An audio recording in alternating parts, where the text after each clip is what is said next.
focused on you, the whole background looks like straight white, kind of like the Matrix. Yeah. Like that one scene. Never mind. Okay, so what exactly are we doing today? I feel like we got like sheets of paper.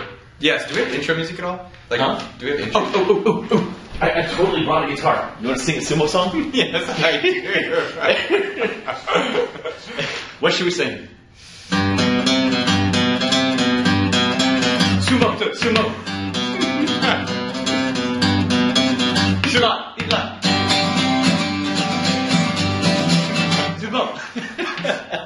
That was really good. That was good. Dude, I'm telling you, new guitar, man. Martin Guitars is what you need. Dude, you're making me all sweaty. Look at that. Ugh.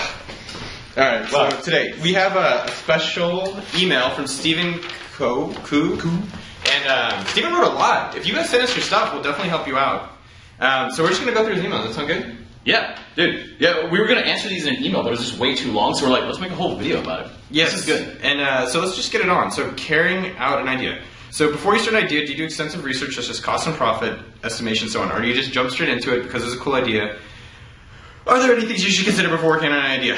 So I had a person come up to me yesterday, this is a really hot blonde girl. Really, really hot. And she was like, Noah, I want to be with you, I want to marry you. She actually said she wanted to be my slave, which was pretty hot. Is that weird? Yeah. Are we still talking about email? Yeah, sorry.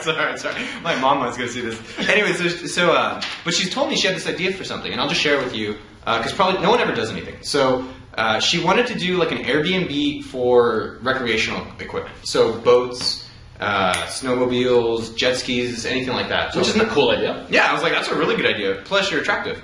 And no. And so what happened was, most people, she was like, oh, well, obviously we need a website, we need a mobile website, we need fundraising, and basically in a 20-minute walk to Trader Joe's where I got my free sample coffee, and you guys should always do that if you have a Trader Joe's nearby. It's free. Now my mom on the way back from the gym stops at Trader Joe's to get the free coffee. I was like, Mom, I'm going to buy you a coffee pot. So instead of all that though, what we really did is, what you really need to break down is like, how do you do things with as quick amount of time and as fast validation as possible, and that's really what you're aiming for. And so with her idea specifically, what we ended up doing was, I said, why don't you go on Craigslist and get 10 people on an Excel spreadsheet that will let you use their equipment. Either boats, jet skis, ATVs, snowmobiles, golf equipment, sumo suits, or whatever, right? And what you'll find out is either people are going to be really resonate and respond to you, or they won't, right? Obviously you have to be persistent because maybe that like ATVs are bad, but you have to get 10 people on a sheet that will do it. Then go find 5 friends, cinco, for our Spanish audience. How do you say it in, what's your language? Ik ben tanchar Pach. Okay. What is it, chamesh in Hebrew? Okay. Or in French it's trois. That's not true. So you get 5 people on the other side to rent out that equipment. Right? And so you connect that people. You don't need a website, you don't need mobile, you don't need fundraising. You literally need an afternoon in Craigslist to go do that. And right away you validate your idea. That was a bad snap. But sumo, don't I need funding? Yeah, no, so there's no funding needed, there's no technology needed, there's no websites, there's no engineers. It's literally just seeing if people actually want this kind of service. But my end idea has all these things like comments and stuff, and people are going to like that. But if I just do it with the Excel spreadsheet, they won't see all that stuff. So she actually pulled a cock block on herself, and that's a killer move. I guess she vagina blocked it. And what she did was that she said, oh, well, what about the insurance? If we're putting them together, isn't there insurance? So that was her line. That was her barrier that we all impose barriers somehow, and I don't know why we do it, but you love to do it and stop yourself. And so I was like, all right, let's kill insurance. She's like, what do you mean kill insurance? I have to have the insurance, otherwise they're not going to do the transaction.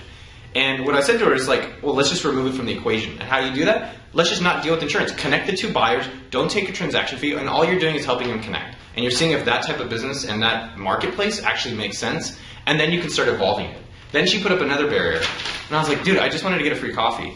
Her next barrier was, what the hell, what was it? There's another one. It was, should we do ads or a transaction model? Or I was like, who cares? But if you are going to do ads, you have to realize ads, you don't make a lot of money, so you need a lot of traffic, right? So that's probably not going to be as effective as just getting transactions where you can take 20 bucks or 10% of a $200 rental fee. And so what you're really trying to do, coming back to extensive research for cost and profit, you want to do something that's quick and easy, right? And that's what you're really trying to accomplish. In terms of cost and profit, I think you'll find that out through validation if people will pay you for the things you're doing. So with the boat one, do the first 5 free. And if the boat people are happy that you've connected them, then start charging on the next time. you generally want to do basic models. So like a basic model. Do we have black pens? I don't even know if they'll be able to see it. Well, let's give it a shot. Yeah. So like a basic model here. Let me show you that it's pretty complex. Oh wait, you know what? I could just pull this closer. Yeah. So there we go. There's revenue. I'm gonna do it. And then expenses. And then you subtract those and you get profit. So that's really what you're aiming for. That's the model that you're really gonna go for. Dude, thanks, fucking Einstein. Yeah. People want things to be a lot more complex than they are, and obviously you can do other things. Maybe one model that you want to consider before you start doing something that's more complex is like your break-even model. So what's this called, the break-even model? Yeah. So my brother and my mom are actually going to start. They're considering opening a Botox clinic. Okay. Right. And so with the break-even model, what you're really trying to do is figure out. And this is what I did when I was coordinating conferences, and maybe I'll do the conference as a better example. How many tickets do I need to sell to get back to zero so that at least I'm good? Right? So you have your cost, and basically it's your profit per sale. Right? So what that means is that if you're spending $1,000 on the conference, and each ticket makes you $10, oh, that's bad, $10. Can anybody do the math? How many tickets do you need to sell to break even? So I'm going to do the simple thing. Equals 100. So that means you need 100 tickets. And what that does is basically it gives you a very simple goal that you can start aiming for while you're creating your business. I don't think you really need to make complex models and do a lot of calculations, but have an idea of what your revenue expenses at a basic level looks like. Maybe consider a break-even analysis, and basically be aware that there is going to be, if there is a business there. Like if you're trying to do something for free, that's going to be a little bit harder. So just something to be aware of. So let's move on. Is there anything else you want to consider for? I'll give a plug for an AppSumo product. It's actually free, so they don't have to spend anything. No, that's not tough. Free. The Derek Sivers product. The one where he's talking like, "Hi, I'm Derek Sivers, and I have a very relaxing voice and beautiful eyes." Don't fall asleep. Yeah, pretty ugly, but he was a good-looking man. And anyways, he was talking to the camera about this stuff and how people were always like, "Well, I got this idea, and I'm going to do this and get funding and $2 million." And he's like, "Dude. Just make a little Excel spreadsheet. Spend $0 on this, and if people start wanting it, you're in business. Go." So it's exactly. If you want a more detailed explanation, get that Derek Sivers free video. It's still free. Is it like AppSumo.com? No, it's free forever. AppSumo.com/free. That's where you go to get it. I mean, I think with the model stuff, coming back to this is like just maybe we're going long on this. This is good. Is break out maybe what you think your costs and stuff are, but at a very high level, it's hard to know how things are going to turn out. People are making so many assumptions, and all you're trying to do is just ballpark it. Right? Like with AppSumo, there's literally people like, how much did you spend to start it? And I was like, $50. Because I try to do things that don't cost you a lot of money, and some things might, so it's a little bit different. But just literally make an Excel sheet, or Google spreadsheet's free. Just list out all the different costs, how much you think you're going to sell it for, and then subtract them. Okay, now let's get it a little more advanced. Let's say someone actually has already built a service that does email, whatever it may be, XYZ. With your experience in marketing, Mint.com, number 3 employee at Mint.com, which got sold for a lot of money and all that kind of stuff. Yeah, I was number 4. I'm a failure. Fucking walking off the side. But what is the advice you can give on advertising a new service? Like, what specific marketing schemes did you use to increase awareness of Gambit, AppSumo, Mint? Like, did you use Google AdSense, banner ads, SEO? Like, what did you do? So one scheme just sounds bad. That just sounds really dirty. I think he's thinking that it's kind of like, an instant hit and like, bam, all of a sudden you explode. Yeah, if it was like that, I wouldn't be making these videos and I'd be driving a Ferrari right now. No, I think I do this stuff because it's fun for us. I mean, I really get enjoyment, and I think you do as well, like seeing other people succeed and helping create their own businesses and getting the hell out of the jobs or things that suck for them. So what you really need to step back is, like when you're doing advertising and trying to grow your product, or a new service, instead of schemes or anything like that, I think number one, and I know this is going to sound not weird, but this isn't a scheme, is make a fucking great product. Like, you really need to start with the back part. Like with Mint, it wasn't like, let's go figure out how we can dupe people into using our shit. It's like, hey, this thing is fucking amazing. Now let's consider step 2, which is the marketing aspect of it. So number 1, you can't market shit. It's always going to be shit. So in terms of marketing a product, you have to kind of think, you start with your objective in mind. So what is like a short-term 3 to 6 month objective, the quantifiable that I can aim for? So at Mint, it was 100,000 subscribers or 100,000 registered users by December 31st, and I think we got to 1 million. Damn. Yeah, with AppSumo, it was 500,000 subscribers by the end of December. We've hit that. And so what you really need to do is start off probably with smaller ones, like on a 1 month or 3 month thing that are digestible, and then work towards different marketing activities that can get there. So basically, I've talked about this before. There's basically 3 stages in marketing that you're really aiming for: 1, 2, and 3. And in 1, I don't have a golden ticket for you. What I can tell you is that in marketing, there's 2 things that matter: who is your exact customer, pinpointed down to like a needle, and then where the fuck are they? Right? And my mom said I actually have to swear less in some of our videos. It's like, you sound so much more intelligent. No, you know what? There was 2 comments on one of the YouTube videos. One said, whenever you use F-bombs and S-bombs, you sound unintelligible. And then someone else wrote, no, keep using them. That's how we know you're real. Shoot. We could just say frick. So the who and the where is really what's happening in marketing. And so your V1 is literally experimenting with like as many possibilities as you can. Because I can't tell you what's going to work. But if you know who your customer is, that'll help you pinpoint where they are. So with Mint, we basically came down to 2 specific customers. Personal finance nerds. So people who are reading like I will teach you to be rich.com, people who are reading nevblog.com, bargaineering.com, get rich slowly, there's a lot of other ones, but Cap, it was stopbuyingcrap.com. So we targeted people who are already reading personal finance and wanted our product. And then part 2 was tech nerds, because they're more willing to give up their information and try a new service out. They're probably going to be able to talk about it. So we went to like pstammy.com and other sites that were related to that. And you know, so that's part 1. You try a lot of different things. Post on Craigslist, try message boards, try ads, try just emailing people, and then what you're really looking for is just experimenting. In phase 2, what you're trying to do is look for an anomaly where like 1 or 2 of them you can repeat. And if you notice that nothing worked, you may want to consider it's your product that sucks. That might be it. Yeah. But in phase 2, you're basically saying, all right, which of these ones actually worked well, and how can I just do a little bit more of them? And then so with AppSumo, we found out that advertising was one of the ways that was the most scalable and repeatable for us. So we could literally, out of everything we've done, we could just do ads each day, and we know that it's going to get new customers that'll be aware of us. Versus like we were doing guest posts, which some of them would get like 300 emails, and some would get 10. But it would take us 5 hours or 3 hours to write up these great posts. With ads, though, it's like we dump in 1,000, we get out 2,000, or whatever it is, or we get the people to know about us. I had a little bit of experience on a smaller scale, Yeah, like right. my own business, House of Rave that I had. I used to think that it was ravers that were my target customers because it was called House of Rave. I was like, duh. So I went to these like rave forums and I'd post in there, and I'd spent all this time like putting 10 posts a day and then sneakily putting like, I got these glow sticks from houseofrave.com. Oh, would you put it in blinking text or anything? they had something. It was like, yeah. But I would put all these like little links and everything, and I noticed like no one was buying a goddamn thing. And then I started realizing like every time I got like a wedding planner, I was like, that's such a boring client. But they'd spend $700 fucking dollars, and I'd make what, out of 30% of that or whatever for doing nothing. It doesn't matter if it's a $10 order or $700 order. I was making the same like percentage of profit. That's awesome. So I was like, maybe ravers are really shitty customers for me. And so I moved completely away from that and going after like wedding planner stuff and different things like that. How did you get them? Like, how did you go get those wedding planners? So I would try stumble upon advertising. I would try I'd post in some wedding forums, but also just advertising the words. Just go through my Google Analytics and notice that there wasn't a lot of competition for 7-inch gold wedding sparklers. There's competition for 7-inch sparklers, but if you type in the word wedding, it throws everything off. And so I was just like, well, the wedding planners are the ones that are buying a ton of them, so why don't I just go for that? And as soon as I found out, like you said, who the exact customer is that's paying a lot of money, and then where to go find them, it was easy. Awesome. Yeah. So you actually bought AdWords? Yeah, I bought AdWords, or that was the easiest way to target them that I do. Okay. And that works very well. And so, yeah, coming back to phase 3 is once you found the 1 or 2 strategies that have been the most effective, just do it all day. Do it until it's not able to be done anymore. Let's keep going on. Financing. What is the startup cost, the monthly cost of starting and maintaining a business, like blah, blah, blah, blah, blah, blah, blah, blah. How long did it take to become profitable? So Here, can I rephrase this question just to make it more interesting? I just cut off that first sentence.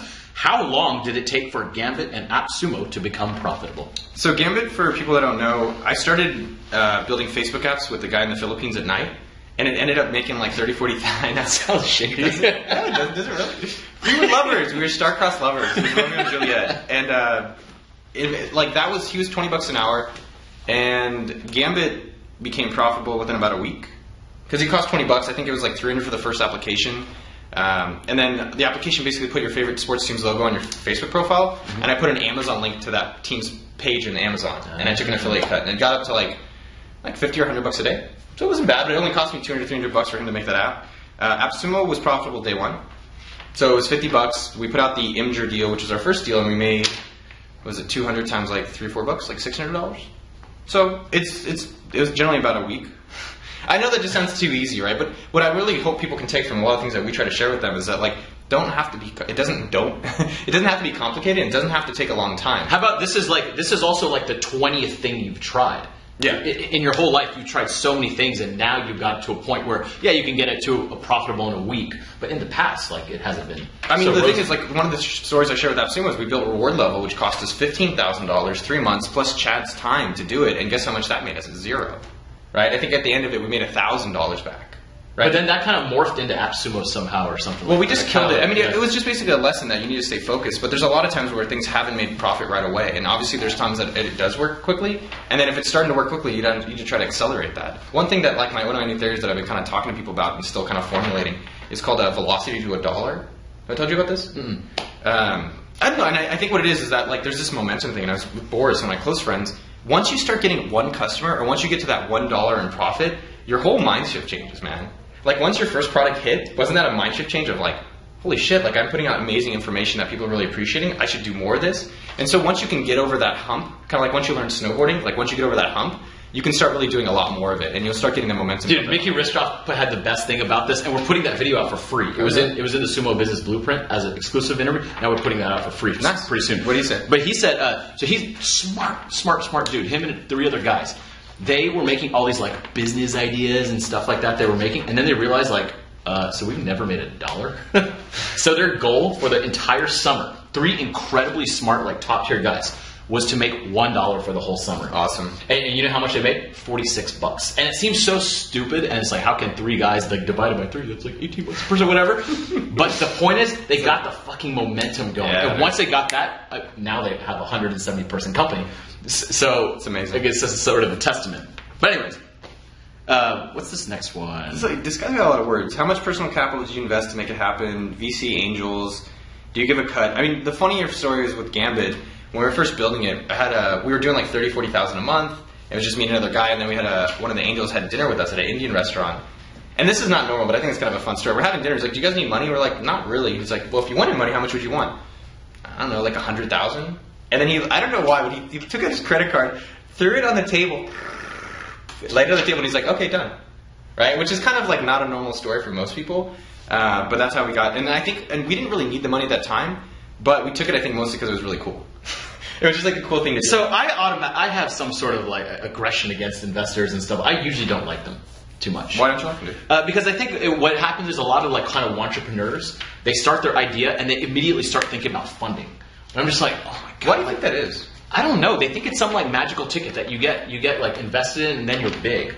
But that's not it at all. Like the numbers are actually way against you. Yeah. And it's just silly because then you have to deal. So it goes from like dealing with good products to like dealing with investors and investors' relationships and all that kind of stuff. Yep. I think it's the same thing as entrepreneurs. Like they want to get business cards. They want to get invested in because it sounds like there's motion. It sounds like it. It's just the illusion. It doesn't mean there's actually anything going on. Yeah. So that's why I don't know. I'm not a fan. No, I mean, I think there's parts to it. Like, investing really comes back to certain things. So, like, if you have a family and kids and you need money, that's probably a little different than, like, us who have very low costs. We just we don't spend a lot. We live really modestly. But, like, let's say if you have a business and the thing that's holding you back, like with AppSumo, we're evaluating it just to be as candid as possible. Because, like, at this point, we can't grow as fast as we want because we don't have enough capital. And so either we can spend less, or we can just grow at a slower pace, or we can consider investing. But see, you've already got AppSumo to a point where people love it and use it and actually makes money. Yeah, whereas most people are just like, well, I have this idea and I could do it, and let me go get capital. Yeah. One of my favorite stories is, or not stories, but just kind of analogies to show people if you're ready to raise capital, is just like, is going up to, like, let's say I'm hitting on Neville, and I'm like, hey, what's up, Neville? I got a Ferrari. It's going to be great Ferrari. I'm going to drive you around. You're going to love it. We're going to make sweet love. Getting off. Right. But so like, if I told you that, you're like, oh, maybe, that's kind of interesting. But what if I came up to you with a Ferrari and I was like, hey, get in my car, right? Obviously, there's going to be two different experiences. And so I think when you're trying to raise money, you need to come with your Ferrari. You need to come with some validation that you've shown what you have works, and then you can actually prove it to other people versus just being like, I'm going to get a Ferrari, it's going to be sick. Or what's even better, someone else tells you, hey, that guy's cool and has a Ferrari and a big house. Someone else tells you, Exactly. I just think you should try to build a real business. Like, I think we're just more old school like that. I don't know if it's because we're in Austin and it's just like traditional, but try to make something that people... I don't think that's old school. I think that's forever. Like, that's just timeless advice. It is, but I think there's like this big misconception, which is, I think you hit it on the head. Like, people just have this sense that like you get funding and then you're done. Right, like getting funding is the hard part, right? Now you have all the shit work that's going to come out of it. Like 90% of business is shit work, right? It's 10% that we get it. Well, these videos are fun, so this is part of the 10% that's like enjoyable. Yeah, this is what people see, but they don't see me like slaving away at Yeah, in the it's morning like- editing stupid videos. And Or like we have to go back out to the to the boiler room to are we good? No, to back out to the boiler room to actually do the work to make AppSumo happen. But that's kind of fun stuff. I actually enjoy that. I like it too. I just got back from San Juan a few hours ago, and I'm like, can't wait to get back to the office. Like, Really? yeah. What about it? Huh? What about it? Not like the office in particular, but just like getting work done. Like, this is just fun stuff, right? I agree. Yeah, I guess that's some sort of life. No. I think for me, a part of it is like it's our customers that are fucking awesome, and then it's just the team. You go to work with fucking cool people. Dude, Like, every day we get emails of like, dude, I started a business because of this product you made. We've like done this, we've watched this, we enjoy this, we made 10 times more money, blah blah. That's fucking cool. We're helping people. Dude, even my mom's in it. My mom. She bought my product, remember? Yeah, she's emailed. I emailed your mom twice from San Juan, Puerto Rico. I know, because I saw her inbox and I'm like, you're emailing with Neville? Plus, actually, she's got some good ideas lately, so it's been good. We did one of them. Really? God, I'd like to explore Online services as opposed to brick and mortar businesses. Do you need one of my goals in life is to open a smoothie and taco stand. I think that's really great, but I just think brick and mortar are a lot. What you need to be doing is everyone is zigging. Like if everyone's going online businesses, maybe it's time for you to go offline. I don't think that's a bad thing, and consider where everyone's not. Just brick and mortar. The biggest problem about it is you have costs. You're gonna have like huge upfront costs that just take a lot of capital, or maybe even not a lot, but a fair amount. With the web and internet, zeros and ones. You don't have anything. Although at the same time, it's roughly the same process of refining a brick and mortar in terms of you go through your own customer experience and see how it is and just make it a little bit better, a little bit better, a little bit better. But yeah, there are a lot of costs. And like to open up a restaurant, you can't just validate it with small. You could, but you need a lot of capital right up front, right? I was just thinking, what's the Zynga game? The restaurant? Food Truckville or something? Foodville, I have no idea. Is there a Food Truckville? Oh, no, God. so we should create that one. But so I mean, Foodville cost them a lot. Probably cost them a lot to develop. But like, you get that online, it's free. And then everyone can play it, and you have millions of customers, and they get $1 billion. Done. Yeah, but I guess some people will be more accustomed to doing like brick and mortar.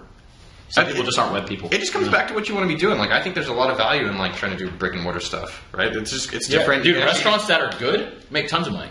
You know what's one of the saddest things about AppSumo is that we don't get to see the customers, and I kind of miss that. Like sometimes I look at numbers a lot of the day. I'm like, oh, stats are up, revenue is down, things are sideways.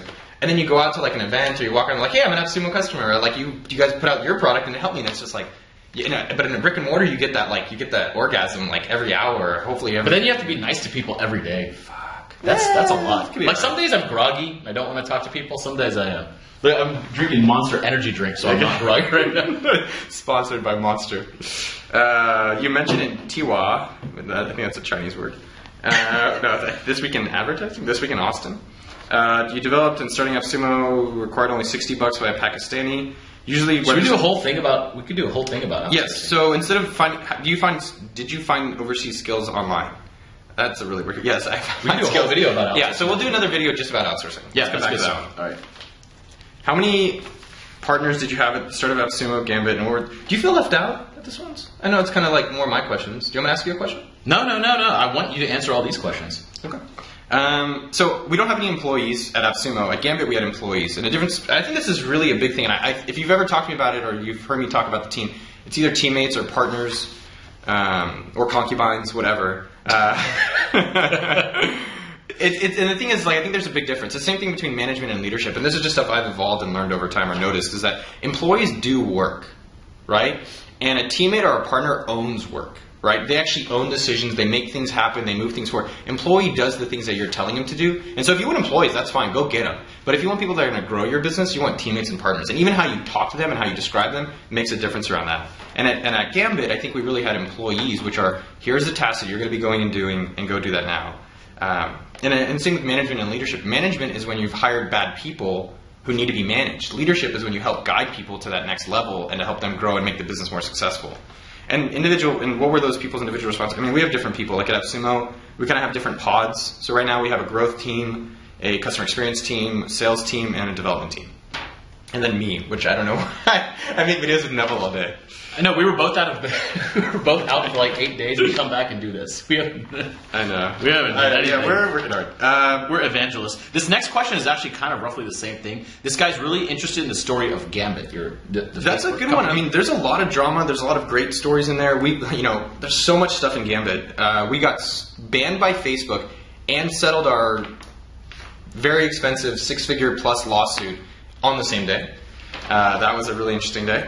I met my partners. One of them, what you're really looking for a partner, and I'll tell you how I found them. I'll tell you things to just be a caution. They're probably the nicest guys I know. One of the nicest, not of everybody, but top 1,000, the nicest people I know. Chris and Andrew, and they're great guys. And one of them's in Austin. So I met Chris because I was at a women networking event. It was like women to I was like hanging out. That makes total sense. Yeah, of course I should be there. And so I met him there, and he was a nice guy. He was the only other guy there. And I was like, "You're smart, man. You're smart. You're just like me." And he was working on a women's clothing website. And I basically, I said, "Hey, let's just keep in touch." There wasn't like, "Hey, I'm going to work with you." And so we kind of kept in touch. And then I said, "Hey, how's your women's site going?" And obviously, Chris is not a woman, and it was a fashion site, which. No offense, Chris, but I don't think you have the best fashion sense. And so I said, look, if your site doesn't do well in 30 days, why don't you come do part-time with me? You'll get paid, and we'll see how it works out. And in 30 days, he started helping, and then Gambit, Kickflip at that time, building Facebook apps, kept growing. And then he came on full-time. And then Andrew, I met through OKDork.com, through my blog. And actually... That's how I met you. I thought you were going to stab me with a pen. I was like... I held it at an angle. Yeah, that's true friendship. I held it at an angle. That's real friendship. And so... I'm not going to go through all these other questions. I think they're actually really interesting, and maybe we could do another video about them. But the biggest thing in terms of partnerships and co-founders and things like that is I really think you got to treat it more like a marriage. And so, Andrew and Chris, we treated it more like Britney Spears, where it was just like very shotgun, Vegas, like, ayo. What is that? The vagina flash that she did. I was like, what the hell are you doing?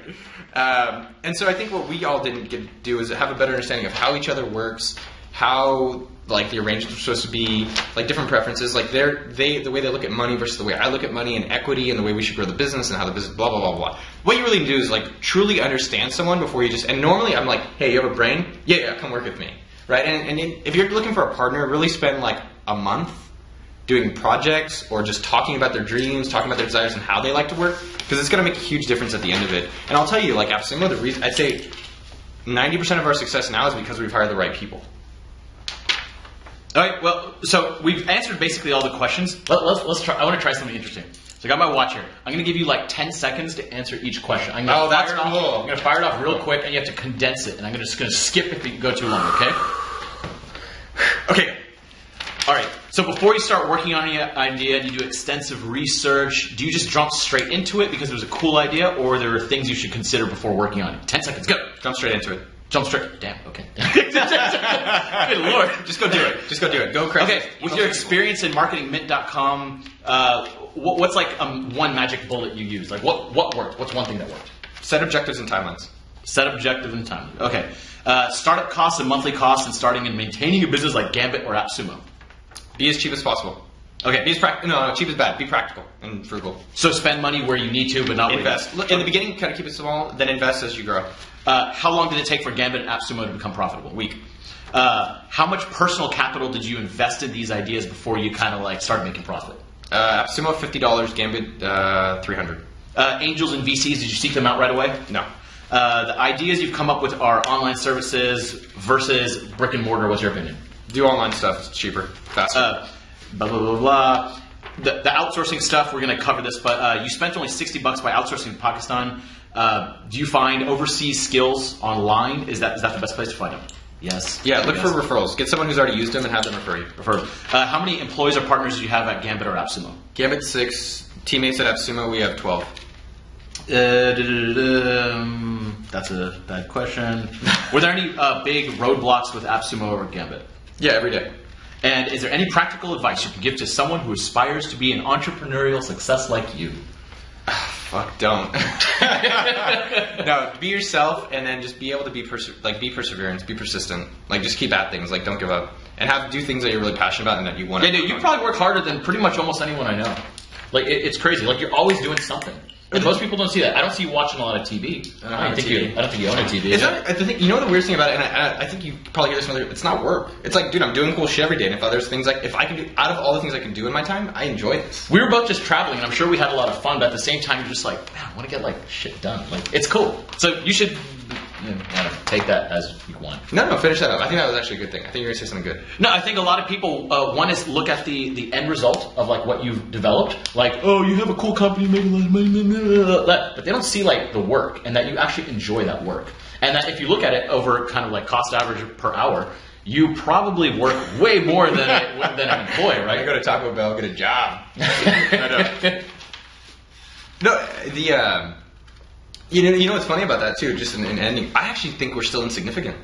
I'm still not satisfied. And people I think a lot of people are like, oh wow, like what you've done is kind of cool, maybe you're a little bit of something. But I'm like, we're at about 500,000 customers, which are great, and we love where we are, but it's like, there's like 7 billion people in the world. Like, I think it's cool to see the growth. Yeah, it's very cool. Remember, you used to like come to my place, and we used to work together whenever you came to Austin, and then you worked at home. I come to your place, and you would just like sit there eating like bananas with peanut butter on your couch, and you'd be running AppSumo like basically, I guess, by yourself, right? Yeah. And then you got another person.